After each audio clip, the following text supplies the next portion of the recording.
approche bi ñu utiliser pour poser un diagnostic ci sëqët ci xale bokkul ak approche bi ñu utiliser pour diagnostiquer sëqët ci mag.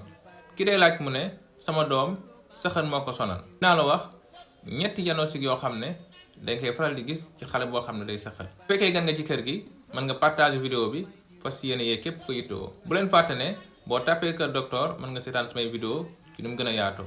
diagnostic bu ci jiitu mooy tuurim. bu fekkee xale dafa ñëw di sëqët mën na am luñ naan tuurim du lenn lut benn soj bu simple boo xam ne même boo ko joxee lem ak limo ak ndox fii ak juróomi fan day gis ne day daal tànn waaye balaa ngaa xam tuurim la foog ñu jël nooy gi nga dem hôpital ñu évaluer ko ba xam ne kii kat dafa am tuurim. beneen bi ci topp mooy mën na am pneumonie simple. pneumonie simple nag feebaru xatal la boo xam ne nekkul feebar bu garaaw lool bu fekkente ne respiration xale bi dafa gaaw am na fu ñu koy xaymal xayma boobu bu ko rombee dañ naan ka nit ki dafa am pneumonie simple bu fekkee amul benn signe de danger wala mu am signe de grave bi. beneen bi ci topp mooy pneumonie grave. pneumonie grave nag feebaru xatal ci xale la boo xam ne dafa yegg foo xam ne dafa laaj toppatoo bu tembre sinon rek mën na compliqué indi xale bi ay jafe-jafe.